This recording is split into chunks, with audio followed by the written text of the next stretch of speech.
We are the complete opposite of Dave Ramsey. He hates debt. And we love it. We're the investor couple. I'm Mel. I'm Dave. And we're the investor couple. On this channel, we teach regular people just like you the secrets to time freedom, location freedom, and financial freedom through real estate investing. We post at least 2 videos every single week and go live. So make sure to subscribe and please hit the bell to get notified for when we actually release things. So who is Dave Ramsey and why did we decide to do a video about him? So like we said in the introduction, he does not like debt. He even has, I think it's 7 baby steps of how to get out of debt. He is one of America's most trusted financial advisors, if you want to say that. Now his story was, I think he got into real estate earlier on, and then in 1988 he actually had to file for bankruptcy. I believe that left a scar with him in regards to debt. You'll hear him on radio shows, on podcasts, on TV, always preaching the same thing. Debt is bad. I've actually watched many of his videos. I get a kick out of it because I disagree with a lot of the things that he does say in regards to saving money and debt, but he does make sense in other ways. I've actually heard Mel say, why are you listening to that guy? Why aren't you listening to Robert Kiyosaki, who loves debt like we do? We don't disagree with everything he says. There's actually some things that we do agree with. Yeah, the first thing that I actually do like what he says is have an emergency fund, right? So many people are paycheck to paycheck. They are just one unexpected bill, which is going to be a couple $100s away from throwing their budget completely off and not knowing how they're going to make ends meet. Now, Dave and I, we always use creative financing, buying properties using none of our own money. But that being said, just like he does, of course, we have an emergency plan to make sure we're set up for success. So emergency plan, check mark, we agree. Now, he also talks about paying off debt, and we agree with him when it comes to bad debt. So let's clarify what we mean by bad debt. Bad debt are things that do not make you money, such as boats, vehicles, trips.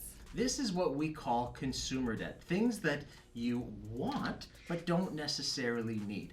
And what Dave Ramsey says, which I agree with, is drive that old car. Don't go on the trip. Look at your bank account. Can you afford it? No, then don't do it. Stop putting it on your credit card when you can't afford it. So this, I 100% agree with Dave Ramsey about this bad debt. Yes, and we practice what we preach here. When I met Dave, I had a brand new vehicle, but then we decided to explode our growth through real estate investing. So we actually sold my old vehicle and ended up with this old rusty van. So by selling my brand new vehicle, reducing my debt, by driving this old van, it helped our ratios, which were really, really important, and kept our debt low. Another debt that Dave Ramsey loves to talk about on his radio show is student debt. This I agree with to an extent. He's pretty good how he deciphers between good student debt and bad student debt. But I love when people call in and they'll say, I want to spend, X amount of dollars for this job. And he really breaks it down. He'll say, okay, you want to spend $100,000 on tuition and everything else related to it per year for a job that's going to make you, let's say, $40,000 a year. And then he does the math. That's going to be a 4-year degree. So now you're $400,000 into debt at $40K a year. How much are you going to be able to afford to pay down that student debt? So anyway, I do agree with Dave Ramsey in that respect to the student debt. If the debt doesn't really justify the money you're going to be making, that's when he kind of gives them a reality check. So I do agree with Dave Ramsey on that point as well. And we actually did a video about student debt and real estate investing, and I'll make sure to include the link below so you can check it out later. Now you might be thinking that, Mel, Dave, you told us that you disagree with him, and here you're talking about all these great things. But hang on, because we're going to get to the good stuff, all the things that we disagree with. Now, he loves talking about credit card debt, and we do agree with some of the points that he makes. Yeah, great point, Mel. So one of the things that he does talk about is kind of the wants from earlier. So let's use an example, $2,000 TV that you want, or a couch, or whatever. Insert whatever item you want. It drives him bonkers when instead of saving up money to buy that TV, that couch, whatever you want, that $2,000 and then paying for it cash, he does not like when you buy a want with your credit card and now you're paying 18, 20, 22% interest monthly on that item, which you're not going to pay off for a year or two, and you end up basically paying the thing a couple of times over. Yes, we agree with him here. Why Yes. spend so much money on an item that's not making you money? Think of it as delayed gratification. Yes, you have to wait for that item, but then you're also not paying all that money for no reason. Now, Mr. Ramsey, with all due respect, we do disagree with certain things. Let's jump back to that credit card scenario. Now, here is where we disagree with the entire credit card theory. If you're trying to build or rebuild credit, a credit card can actually be a tool that can help you. What do I mean by this? Let's say you want to purchase something. Make sure you have the actual cash to pay it off.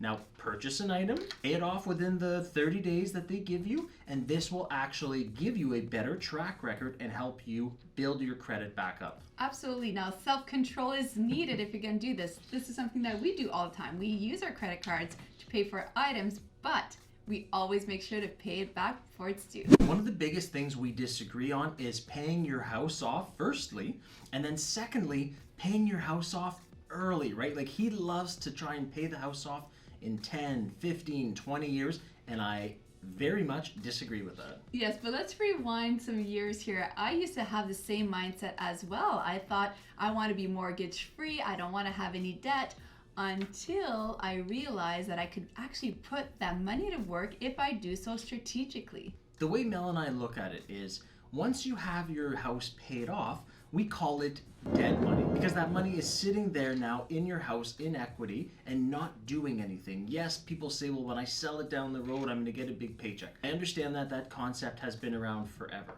Now, what we're saying is, instead of doing that, take out as much equity as you can with a, let's say, a refinance or get a mortgage on it. If you're just going to take that money and blow it, then hey, maybe leave your house paid off. However, if you're now going to be an investor with it, take it, maybe go buy another income property, go buy another income producing asset, then the money that you actually took out, that is a write-off, because if you're using it for investment, is going to be making you monthly cash flow. That's what enabled us to grow our portfolio. We use good debt to our advantage. So in conclusion, we will never ever pay off our principal residence or any of our income properties. No way, we're putting that money to work for us. What do you think? Do you want to pay off your house, or would you rather use that money and put it to work for you? Comment below.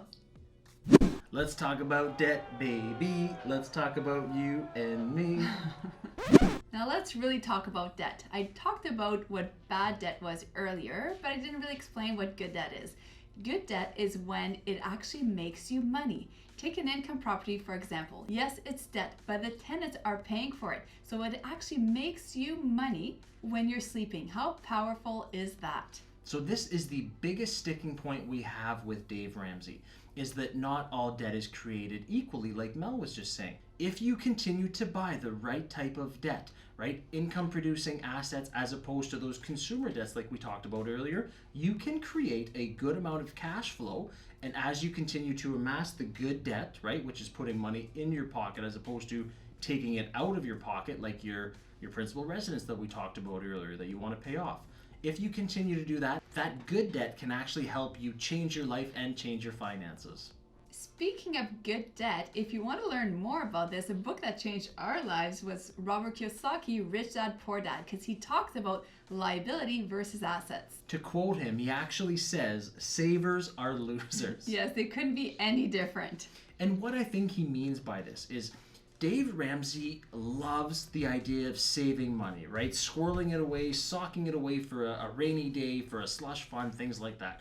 And again, we talked about earlier, the emergency fund, I get it, right? But saving money is no longer the way to help yourself financially. There's a couple of different reasons. Inflation is somewhere around 2% every single year. If you're saving money and inflation keeps going up, you might actually start losing money by saving it.